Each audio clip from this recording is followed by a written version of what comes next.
Okay, hello. It's been a while.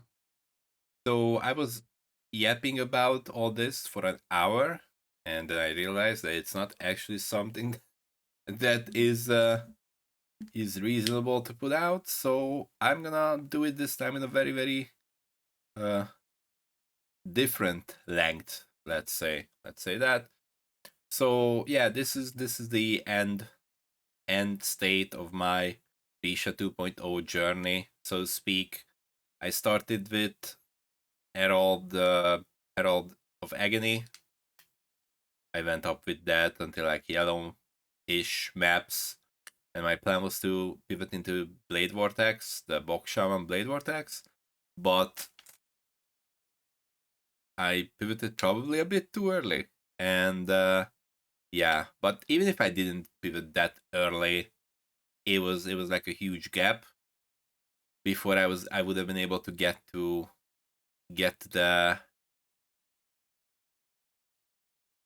this the Runegraft of the Witchmark, which was at that point like 25-30 divines, and I had like one or two divines altogether. So it was like very far away from that. So it did not feel great when I pivoted into the Blade Vortex.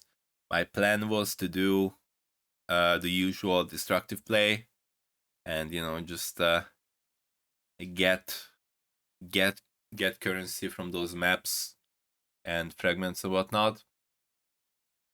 And that would have been kind of neat, but I was too weak to actually do the tier 16 bosses, even though the map was only a white map.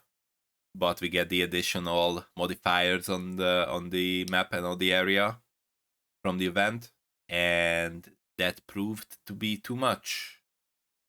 And I didn't really have any proper source of mitigation aside from being a larger than usual life pool, and also higher elemental max resistance, like at fire at 90, and then and like 80 something for the other two. Yeah, but it was not good enough for that. And then I pivoted into the good old reliable cast when stunned ultimatum farming, and then I did that until I got Mage Blood and Swollen, and then I basically tried to pivot into the poison version of it that has like the penance brand of dissipation, and then you have that in the cast when stunned, and then you have the festering resentment, the dagger, and then you have the foulborn glove, which has like the poison prolif.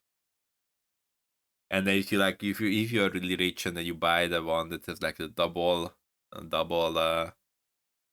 foulborn modifier, there's one that has the poison prolif, and the other one has the poisons deal damage faster. But obviously, I just got the one that gives the poison prolif. It's like what, 30 chaos, that kind of stuff. You know what I'm talking about. You've seen that, but I did not have the flash flame pair with corpse spect, which, from what I understand, means that it kind of undercuts the whole benefits of having the desecration set up as well. I can't say that I entirely understood how that build should work. All I know is that when I tried to go into that version, it felt a lot worse, and then I also thought that, hey, if I can't, it's like if I can't do the other stuff, then what I had was already good enough for Ultimatum. And I also could have done just I could have just put on the Mage Blood and just kept the entirety of the build basically as it is, and you just farm some more, and then I have uh, more wiggle room once I actually pivot. But I was not uh, doing that. Instead, I pivoted into Blade Vortex again, but obviously this time with a lot more currency, and have the mage blood. And for that, I'm not using the swallow, and obviously I'm using the red pit. So that means that I was able to sell that and sell some other stuff.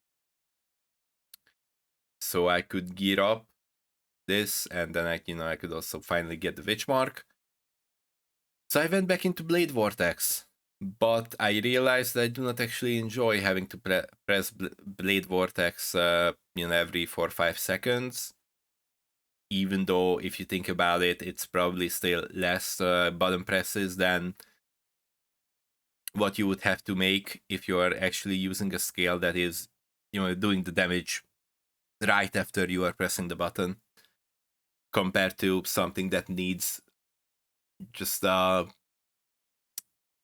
press every 4 or 5 seconds. Yeah. And I also did not enjoy having to spend my life, and every time I press the Blade Vortex, my life goes super low, which is obvious because that's the whole reason why I get we get the bunch of damage, because we spend the life cost for the scale. But still, it's kind of awkward, and you're trying to not get hit. And also, it feels so weird and kind of counterintuitive, right? Like you're trying to make a character that's as tanky as possible while you're still doing good damage, and then this should be like a huge slam dunk that you're building life, and then you can scale your damage off your life, and that's that's the dream basically. But in practice, like every time you have pressed the button, and then your life goes down, like in that split, I guess you could even say it's a split second, because if you're doing the Blade Vortex stuff, and you're having the Eternal Youth in there, and then you have like a huge recharge. Even with this one, like, what is it? Obviously that's like a different setup, right? It doesn't show the recharge, how much that is. And especially if you like in energy shield recharge instead applies to life, and you can get on items. Even for me, there is like a random one here, but you could have like ES recharge, basically like all the pieces, kinda, because the way they come out from the tree, generally they speed out that mod as well, because it's also the energy shield mod, or like defensive mod. It's like that's usually a suffix that they spit out many times when you are doing it with the tree. So that boosts that Eternal Youth even more, I think. So like once you press the button, it recharges almost instantly. So it's not as bad as I make it out to be. But still, if it doesn't matter if everyone else enjoys it. Like if I personally don't enjoy it, then it's bad, because like if it doesn't help my enjoyment that everyone else enjoys it. And also, obviously, not everyone enjoys it. Like I'm not super special in not enjoying necessarily going down to that low life, even if it's for like a split second. And then obviously with the solution, if you get hit, and then your life gets reserved, and that gives room to all kinds of issues. Like for example, you get hit, and then you can't avoid the hit, and then you get you run out of your Blade Vortex, and you can't press the next Blade Vortex because you don't have enough life, and then you're dead. Oh, obviously that shouldn't happen if you're like a bit mindful about when to engage and what to engage. So again, it's not that big of a deal, but I didn't enjoy it, and I was looking around. I was looking at the Path of Exile builds Reddit to see if there's like something interesting, something that speaks to me. And there was someone who had like kind of similar issues in that they didn't enjoy Blade Vortex stuff, but there's like this huge amount of damage that you get from Nightblood.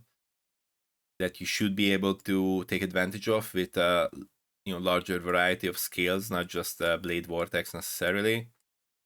But you can't have like something that's like really really spammy, because even with the recharge, if it's something that you have to like press like multiple times, then it just doesn't really work. For that, there's the tainted pact setup, I guess, which should alleviate that quite a bit, because then you're supposedly leeching it back right away, and that could also solve that issue. The one that is like, can even look at here, tainted pact, right? Here it is, taking chaos damage over time, heals you instead while leeching life, and then you have this, and then you have the immortal ambition, I think, and then you have the ring that gives you worms.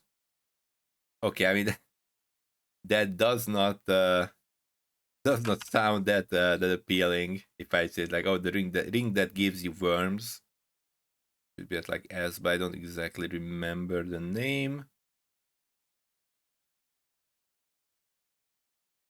The squirming terror, this one, an enemy writing worm, right? I don't exactly know how to pronounce the word. Anyways, you know what it means.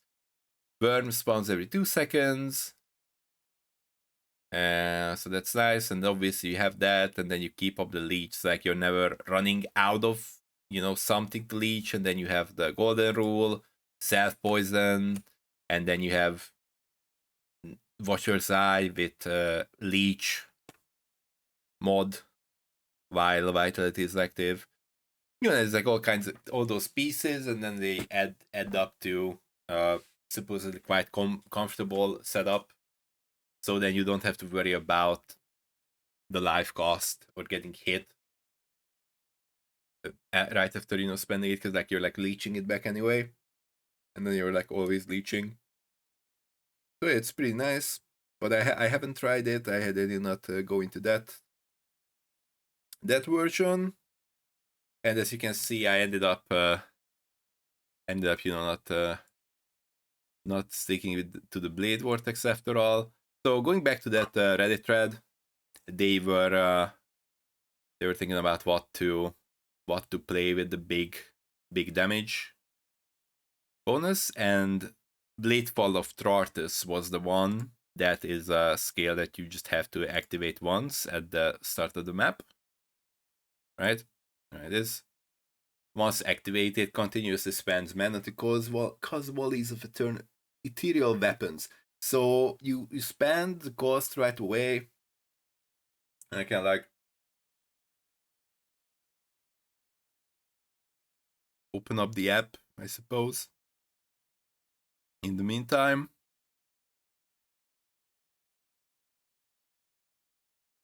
as soon as it decides to respond, yeah. So you just activate it once at the beginning of the map, and then you run through, and then you basically like some sort of auto bomber style clears the mobs as you run through the map, but you have to keep up life tap with something else, and then in the end you still kind of have to do blade vortex. I guess you don't have to do blade vortex, you can do other stuff, but then other stuff has like higher requirements, I think. I guess it doesn't really matter. Like if it's only for life tap, it could be literally anything. I guess you could like blade vortex is nice, but I guess if you like only life tap, then you could have like what you can have like a I don't know if that like works properly, but technically you could have like a life tap 1, like level 1 life tap or something in your movement skill, and then you're just using the movement skill, and then you're keeping up the life tap that way. Because like supposedly it's like life tap should be enough. Like life tap is like a yes or no, supposedly, right? Like if I had the skills here and I had the 16 here, and this has like a 19 or 20, and supported skills deal 90% more damage while you have life tap. So if I have life tap, it doesn't matter if the other source is like a lower level life tap. Because like I would think that I want lower level life tap because I need total of 263, and then it's like lower life. But if I have the cost anyway, let me see what is the mana cost for my shield charge, for example. It's like shield charge, mana cost is 5, right? So it's like not ideal. Or if it was like, flame dash, because it's on spell, right? Yeah, spells deal. So like if I, for example, if I have shield charge, I'm using shield charge, then it might not have enough life tap. But if I use flame dash is gonna have this 8% of life cost, and that would mean that it should activate the life tap no matter what.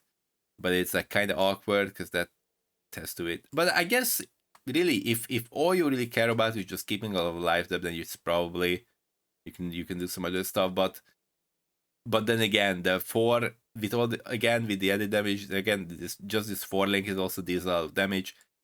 It even deals more damage than the 6 link in the bladefall. It's like the blade, at least according to the PoE Ninja sheet, it gives like what, 12 million to the blade fall and 20 for the blade vortex. But then again, I think it calculates the blade vortex as having maximum blades, which is like in practice it's not super realistic, especially because this way I don't have this thing up, right? Like ideally you would have, I think at least you would have like this section, and then you would have the skills supported by Unleash have +1 to maximum number of seals, and then you can hit 10 blades with just 2 activations. But if I don't have this, I have like 3 then 4. Okay, then let's see it in practice for a little bit. Kinda rage quit. Rage quit after the trying to find the ether, and it did not go well. But yeah, anyway, here's the thing, right? Like here's the bladefall, and you activate it once, and then it goes off from there on out, right? And then I click it, and it's 4 blades, and I click again 8, and it would be 10 blades if I had that thing allocated in the tree that I was talking about. And then yeah, ideally you're just running through everything. And yeah, I did not really have any actual setups. Like this is what I've been just doing, I just go in here, I have this, I have the destructive play stuff in here, I had the ultimatum stuff over here, but obviously I sold them all once I decided that I'm not gonna do it again, or I'm not gonna do it anymore, and just hop in. One of my captors, and don't mind the little weird aspect ratio. I don't wanna put it into like full screen or anything. So yeah, like this is how it would just look like.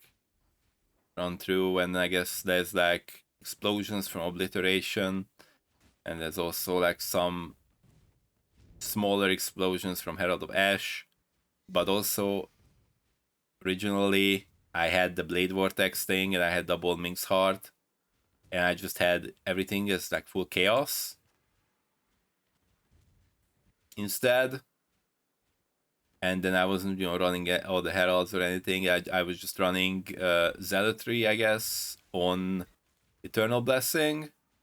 And I had no heralds or anything. I just had vitality, and I had blood magic, and I just had, it's like Eternal Blessing, and you know how it is. Eternal Blessing doesn't reserve anything, and I was just able to just run precision and vitality, because just once you have such a huge life pool number, then it doesn't really hurt reserving that a little bit for vitality and precision. So that was kind of neat.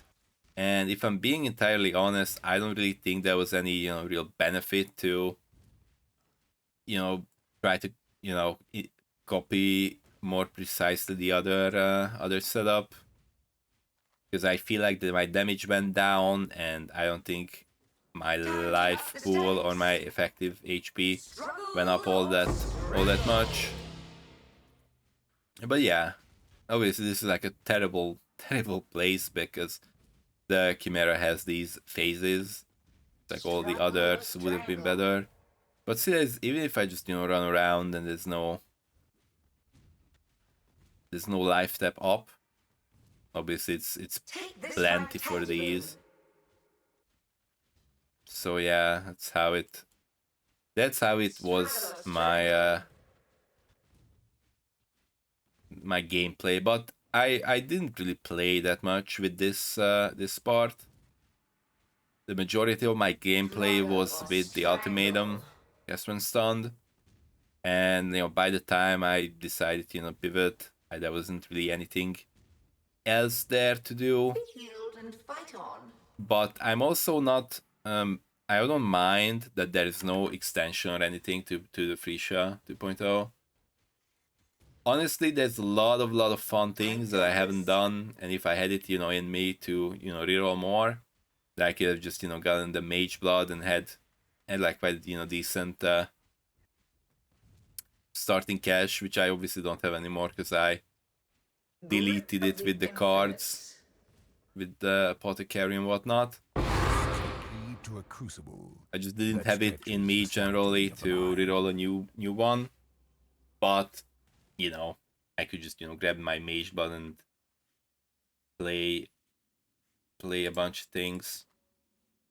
Okay, I'm like, okay, monsters cannot be leashed from. I mean, this is a little bit awkward. Okay, let's run this one so it's not all white maps.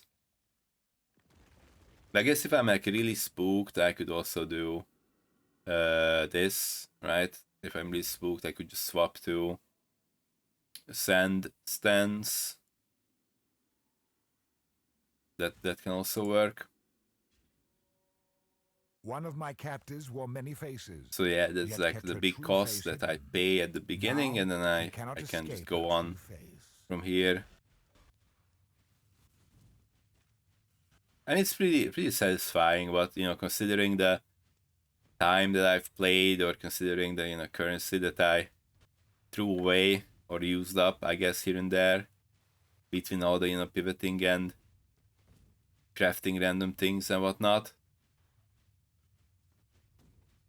But honestly, if I just really wanted some low variance, low friction stuff, flasks are just so profit. I guess I don't know how profitable it's like right away, but once you're like a little bit into the league, I guess, and people start having, I guess, mage bloods, but not even just the mage bloods are good, because there's also the other thing that you have, the flagellant or even the masochist, because like sometimes in like actually many cases, obviously you want the 3, you gain 3 charges while you're getting hit by enemies, but in practice, in many scenarios, the 2 is enough, and then you just have permanent uptime.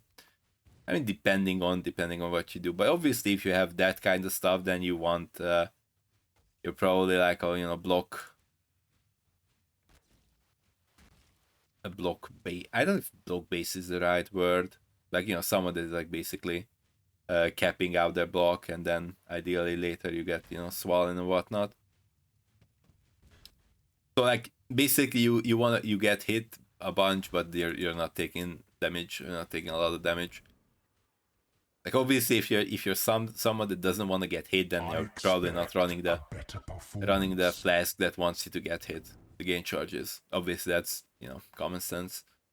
But yeah, like those can be kind of nice. But I don't know if there's like anything else aside from like those flasks and then the mage blood oriented flasks that are like really that valuable.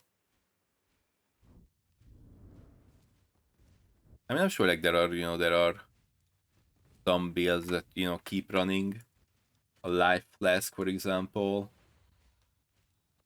Time to up the stakes. So like, let's say I'm not using this, I just have the ow. But yeah, so just sit on there, and then you see the crucible that stretches Again, it's the pretty sanity comfortable. of an It's just eye. a little. Much It's a clutter. bit of a shame. It's a bit of a shame that it's so late into it. And if I was like in an actual league environment, when I still had challenges to complete and whatnot, then what I would have done is I would have just stayed the ultimatum build. And I went to level 100 with it. Just sitting there farming up currency.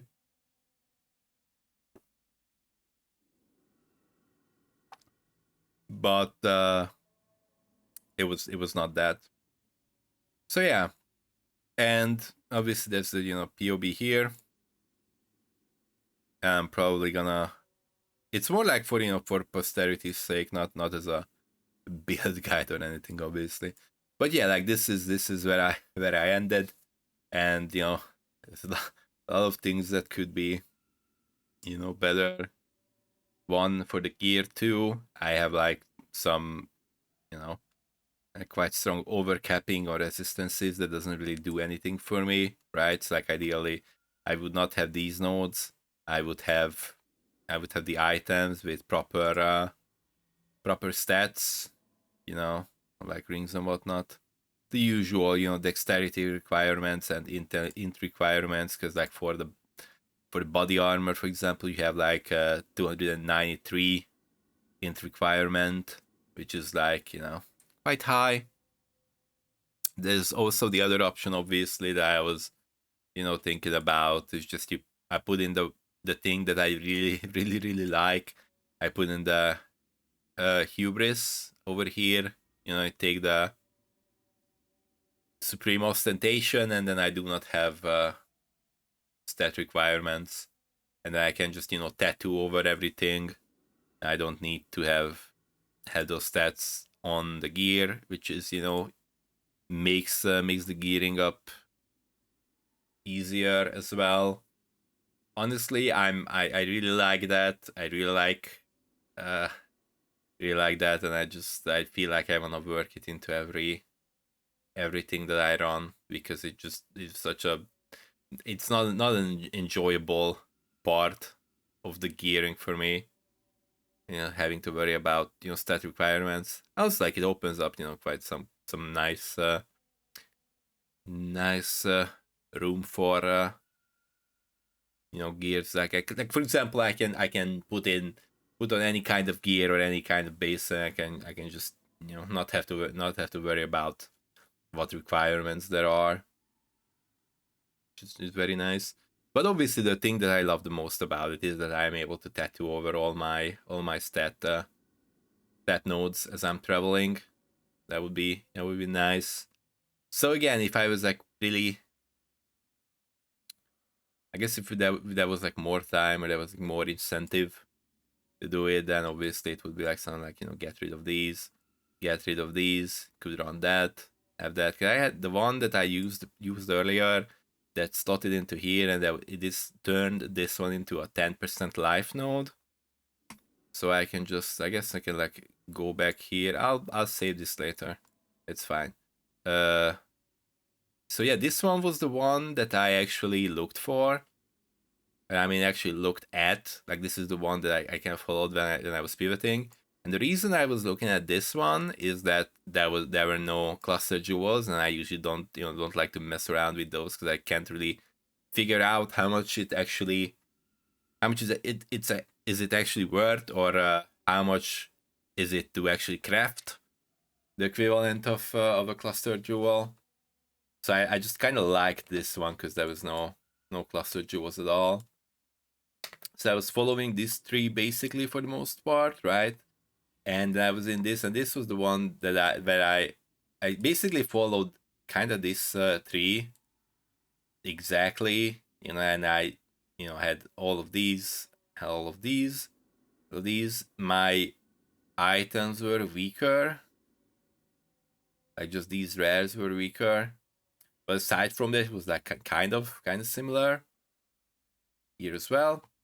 And yeah, it was nice, but then I realized that I don't want to press the button every X amount of time.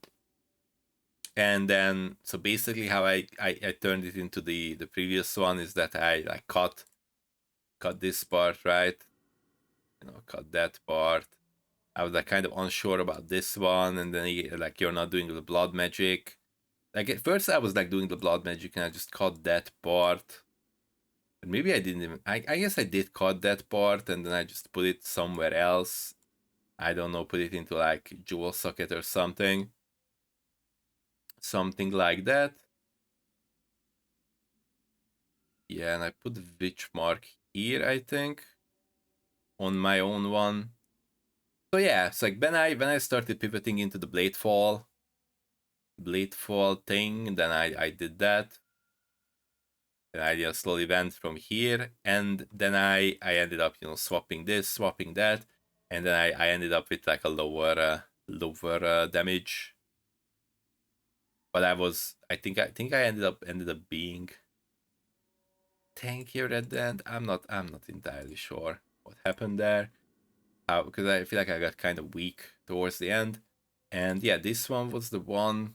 Like this is the tree that I was running right before I started swapping things around. Like this was the Castwan stunned situation that I was running with up until getting the, yeah, I think that was before the mage. Yeah. So this was like before I got mage blood. I just had like a very random cheap rare belt. It was like kind of neat, and I was running corrupted blood here, corrupted blood immunity here, and then I wasn't getting hit with bleed anyway. So like bleed didn't really bother me. So like in the flask I didn't have bleed immune. I had like what? And these are the flagellant and masochist flask over here.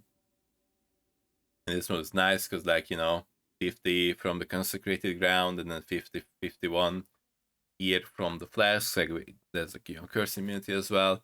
It's like very comfy as usual, and here's the supreme ostentation, the robust diet, and yeah.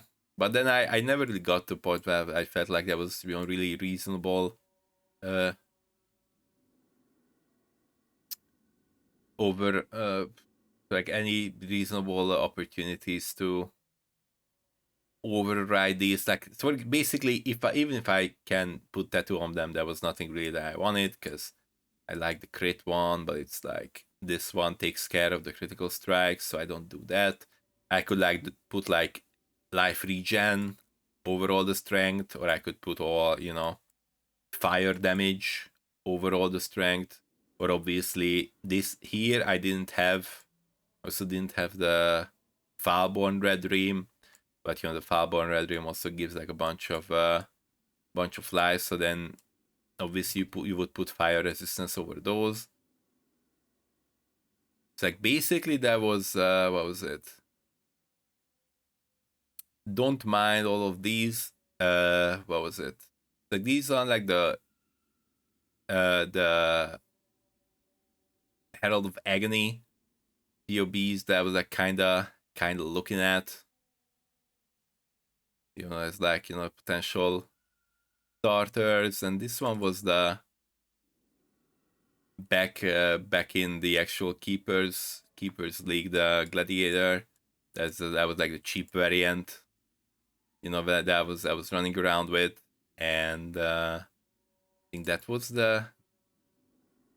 maybe not this. Maybe this is not the end state. Maybe that was like something else because this is like only 99.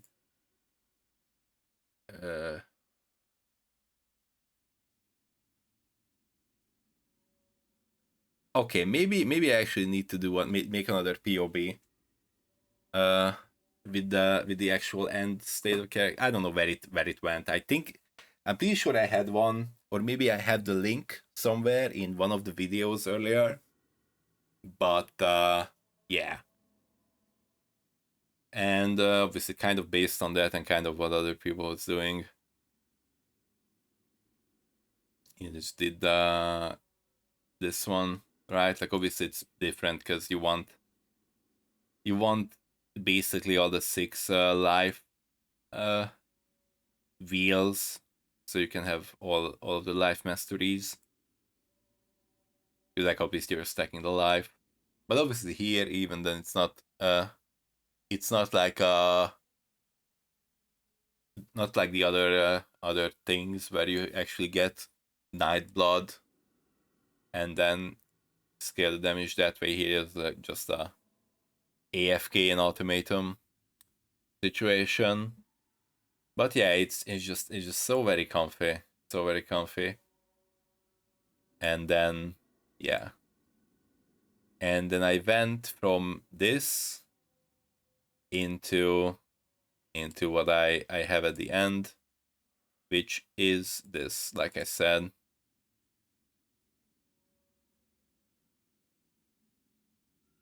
Yeah, yeah.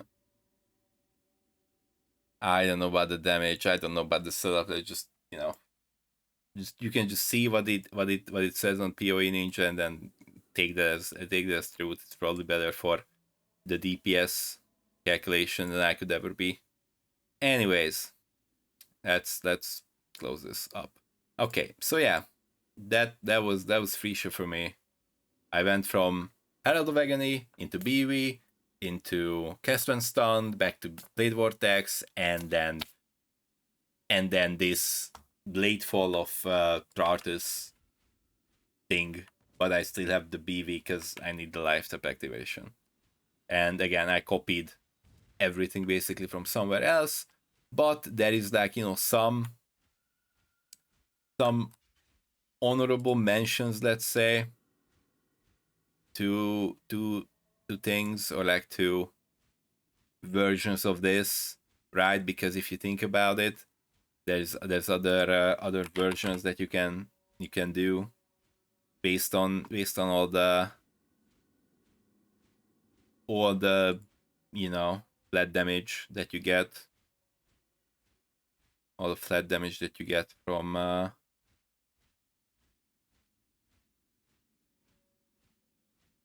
this, from the box shaman. So for example, there's the penance brand of dissipation. That's a thing. Or there's the spark of the nova. Probably not many people did it, but quite a few people did it actually, right? That's also kind of neat. And there's the wave of conviction, like we were talking about. Bit less. I feel like there's like one person who like really pushed that high. I mean, I'm pretty sure that Grace of the Goddess is super expensive with those insanely high rolls. So yeah, I don't know how much that should actually count for. And there's also like a one voices. So yeah, it's quite expensive. I'm pretty sure. And is that a 97? Okay, it's not 100, but still. So yeah, that's nice. And there's also the Tempest Shield. Only a few, but it's also kind of cute that you can just have like a big reservation at the hideout, and then you have the flat, and then you just keep it, and then you just have that, and just run with that. I'm sorry if I repeated myself, because like I said, I did this whole thing once already, right before this, and I'm not sure what I said in this one and what I said in the previous one. But yeah, this is something that I would have liked to try out, but I did not really have the incentive or the time or the motivation, I suppose. But yeah, because I've played enough. I guess I've played enough, and then next league is coming, and yeah, we can just push again that time. Look at this, the wave conviction is such a big damage number over here. So yeah, and this is the one that I ended up with here. The end. See, like the effective health pool. I'm not sure what the proper settings are for this or for that. What was I running with? Like Lunaris and Emerald, I think, something like this. Because I was running, Brian King, but then I already have freeze avoidance with Storm Shroud and the Flask. Not the Flask, Storm Shroud and the boots, right? The 60 and the 41 adds up to it. So there's a freeze immunity if it's Storm Shroud. So I thought that was like it would be better if, and that was when I actually thought like, hey, I can just drop the Flask that has critical. Because I was running a Zephyr Flask that had a critical strike chance on it. But then I was like, hey, I'm not running the Merlin's Fallacy necklace, and I'm running the bladefall of Trarthus as a main, and that has like a much higher, base crit, so that has 100% crit even without the flask. And then I dropped the flask, and then I had the stun immunity from there instead, and then I swapped off from Brian King back into Lunaris. I guess I don't know if like Lunaris or Solaris. Oracle doesn't really feel like it's doing much, especially if I have like capped on the chaos res, then more chaos res. So it's not like it takes me over the cap for damage over time. That would be OP. So yeah, stop taking damage over time. I don't know, cause like earlier, obviously I was running RF, but yeah, that wouldn't fly with this. This is not the setup for that. So I just have the Wall Righteous Fire there, but even that is probably because I'm copying everything, and I was like, oh yeah, that I see them running it now. But yeah, it's kind of a good idea, but it's kind of awkward to activate.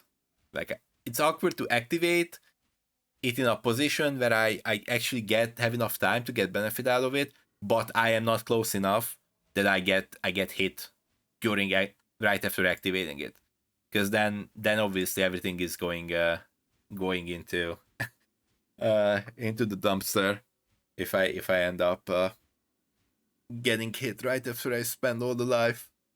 So yeah, it's kind of awkward. So yeah, and then this one is chaos. But if I unequip Ming's Ring, then I lose all the chaos part over here, and then the damage goes even lower. But I guess if I was really focusing on damage, then I probably wouldn't run the bladefall of Trarthus. Now I would run the Blade Vortex as a main still, or I would run other stuff. Honestly, if I thought about it a bit more, I probably would have look for like the Wave of Conviction version of the I don't know, the Penance brand. I was kind of sour on the Penance brand because I just came off of trying to pivot into the Poison version of the Castman Stunned build, and then I didn't really feel like I was doing any damage or doing anything. But obviously, if it would be a lot different if I actually did it with this one where I have the 9 blood damage, then it would actually do damage and it would be quite different. I don't know. And there's also all the other stuff that is not the Box Shaman or not Witch based. Because I have like the options of respecking between the ascendancies. But I was thinking before the whole event, I was thinking that maybe this is the time where I do Flicker. But I ended up not doing Flicker. Because I really wanted to do Blade Vortex. The Blade Vortex Box Shaman.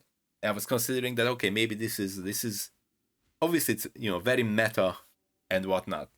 So like stuff may be expensive or it might not feel as good as I hope it would be.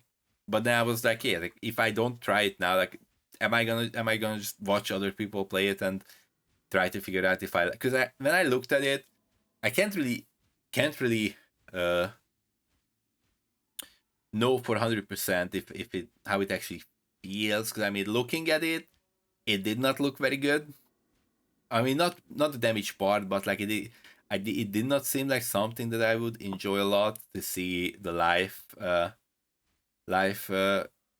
fluctuate that much. Every time you spend, and then you go down to low life. But you know, it didn't seem necessarily that terrible of an issue, and it's not. It's actually not that bad.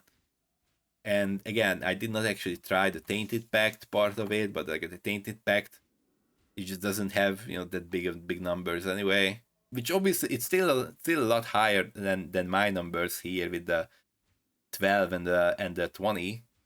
But obviously, like I said, there's like much room for improvement. But at the same time, like with the ring, right? Like the ring when I had this ring here, which is a kind of a random ring, What have you got and for then me? there was like this one that I got for 5 div just to try. But then I equipped it, and you know, even if I try to mirror it, it's actually worse than this one. So like if I have the calendars here, don't worry about my inventory. I'm just so done with everything after this. Don't worry about it. But yeah, What as are we we come shipping here today? What are we... and shop, so like we grab that. We look at the life and I mirror that. Take this off. Obviously, I have like just look at this like a baseline of the average damage 3.9. If I put this back, then obviously it says 4.3. And then if I have both of these, 9. Let's see if I do it like this one, 4.2. So it's like lower than, like kind of the same ish. This is like a little better. But yeah, look at how much free space there is on this one. Because basically this is like a 2 mod ring, 2.5 mod each, kind of. Because like multi and the life is like the evasion doesn't do anything, mana, whatever, mana regen, obviously very whatever.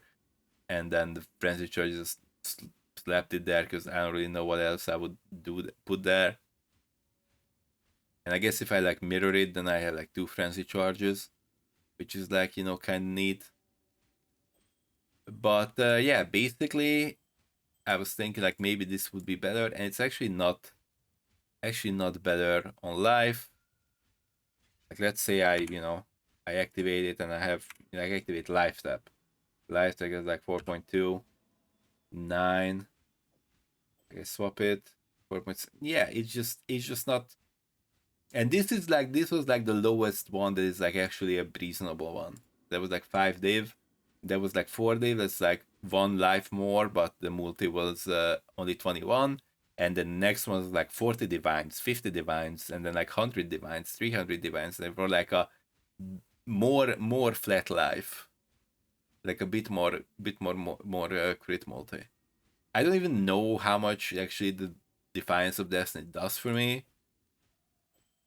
It's hard to actually feel how much it actually does. What are we shipping today? So that was kind of awkward. I can like list it again, but I mean it's almost over right away. Really? And we're getting funneled into keepers soon.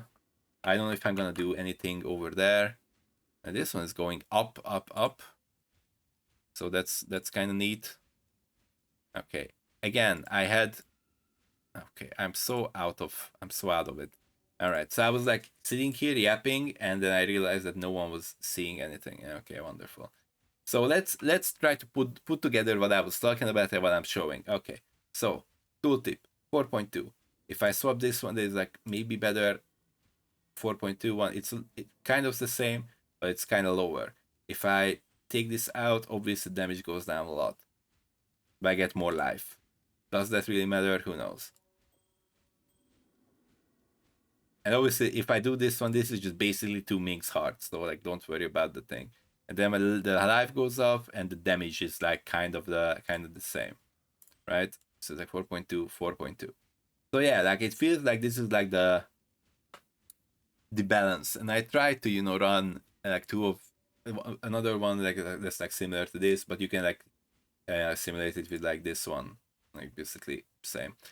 So yeah, feels like this is the point where I ended up with. I ended up with 1 Vermilion ring and one of the Minx hearts, and I don't have to worry about the chaos res, which I could solve with the amethyst flask. But then I lose my quicksilver, and then it's kind of awkward because then I'm slow. Anyways, Okay, I've yapped enough again. It's 50 minutes. Yeah, so don't worry about my inventory. It's awful. It's I actually should empty everything that I can before I get transferred, because then ideally these go into the remove only tabs. And if I have something in my inventory that I want to put into the remove only tabs, and then they, they stay in my inventory, then it's kind of awkward, because then I have to, What yeah, have you? and then I have to sell them or something, or find space in them. Anyways, it's very over. It's very over, and yeah, it was fun, but it did not. I don't know. In some ways, I could have also kind of dipped once I hit level 90 for the 2 boxes, and that would have been fine as well. But I mean, it wasn't too bad. It wasn't too bad, but I didn't really cap that high in the end. And by the way, the ones that I got the Goblin Shaman body armor, and I got the boots. Like those are the ones that I got. And if I remove everything else, so I can actually show what is it that I actually got. Remove everything, even the pets, even these. Right, we removed everything, and then I guess I'm gonna deactivate my. Okay, so yeah, actually this is pretty nice. The body armor, pretty nice, because again fits with the witch quite well. Medically, and also the boots very nice as well. Obviously, I did not see it all under all the MTX that well, but obviously it's like, bare feet. I think overall, stuff fits with the witch quite well. So I can't say that I was like unlucky or anything with the MTX. And then I thought that this would go well, like this back attachment that we got from, I don't know exactly from which one we got it. Maybe this was also from box. And then everything is just whatever I had that was like kind of fitting with it. All right, okay, I'm out of here. That was again a long yapping session, but yeah. From here, it's basically chilling until the leagues start. Gonna be quite soon. I don't think I'm gonna really do anything in keepers in the remaining time. So yeah, we'll see how the pre-league excitement and information and everything unfolds. All right, I'm out of here. Bye bye.